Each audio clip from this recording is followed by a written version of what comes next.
আমি সর্বপ্রথম মহান রব্বুল আলামিন যিনি আমাকে এবং আপনাদেরকে সৃষ্টি করেছেন তার প্রতি কৃতজ্ঞতা স্বীকার করেছি এবং তার সাথে সাথে আমি ধন্যবাদ এবং কৃতজ্ঞতা প্রকাশ করছি আজকে এই মাদারীপুর সদর উপজেলা এবং পৌরসভার পৌর এলাকার এই শান্তিনগর জামে মসজিদ সহ এই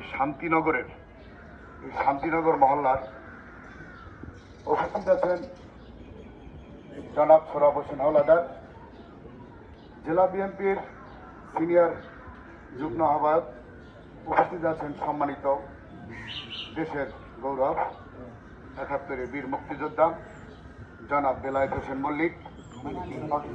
মানিক, এবং উপস্থিত আছেন আমার ডানে এবং বামে আরও যারা সিনিয়র আমার এই এলাকার ব্যবসায়ী, সমাজসেবক, তারপর বিভিন্ন পেশা শ্রেণীর মানুষ এবং ইয়াং জেনারেশন, সকলকে শুভেচ্ছা অভিনন্দন।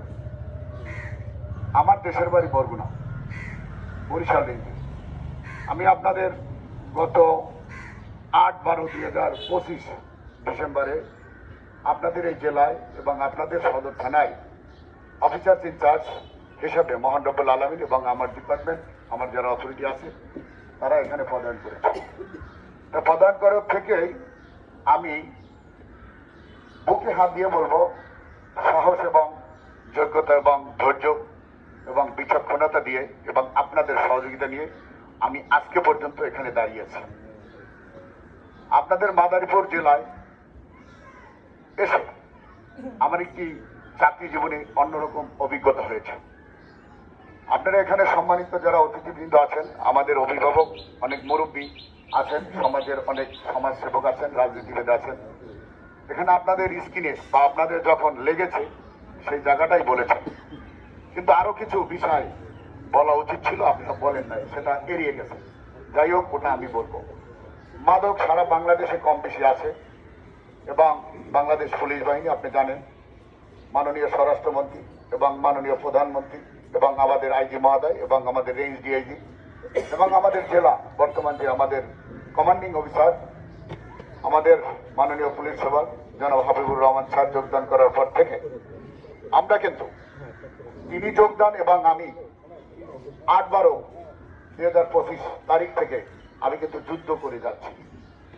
এটা আপনারা দেখতে পারবেন বা দেখেছেন। আমি এখানে নির্বাচন নিয়ে সারা বাংলাদেশে কিন্তু রেড জোন হিসাবে এই মাদারীপুর ১ নম্বর ছিল, মাদারীপুর জেলা। সেখানে আপনাদের সকলের সহযোগিতা নিয়ে আমরা বর্তমান পূর্বের যে গভর্নমেন্ট ছিলেন তাদেরকে একটা সুন্দর সুষ্ঠু নির্বাচন উপহার দিতে সক্ষম হয়েছি। সেই ধারাবাহিকতা আজও আছি। যাই হোক, আজকে মাদক নিয়ে আপনারা আলোচনা করেছেন। মাদক আমাদেরও আলোচনা আছে, করি প্রতিনিয়ত, কিন্তু আমরা অভিযান করি, মানুষের জন্য করি এবং করে যাচ্ছি। এটা আমাদের একটা দায়িত্ব। আমাদের যে ডিপার্টমেন্টে চাকরি করি বাংলাদেশ পুলিশ বাহিনীতে, সেজন্য আমাদের একটা দায়িত্ব এবং আমাদের একটা কর্তব্য। সেই কর্তব্য এবং দায়িত্ব থেকে আমি ব্যক্তিগতভাবে যোগদান করার পর থেকে এবং আমার থানা পুলিশ, আমরা কোথাও কোনো গাফিলতি করিনি এবং ভবিষ্যতেও করব না। এবং শতভাগ যে আমরা সাকসেস হয়েছি বা করেছি, এটা আমরা স্বীকার করব না। আমার এই শহর এলাকায়, এই পুরো উপজেলায় রাত্রে 3টা টিম থাকে, দিনে 3টা টিম থাকে, mobile on, mobile double on এবং স্টেশন। তাছাড়াও কিন্তু আমরা প্রতিনিয়ত কাজ করে যাচ্ছি। কিসের জন্য? এই মাদারীপুর সদর উপজেলার মানুষ যেন একটু শান্তিতে থাকতে পারে। আপনারা শান্তিতে থাকলেই আমরা ভালো থাকি। যদি জেলা এবং উপজেলার আইন শৃঙ্খলা ভালো থাকে তাহলে আমরাও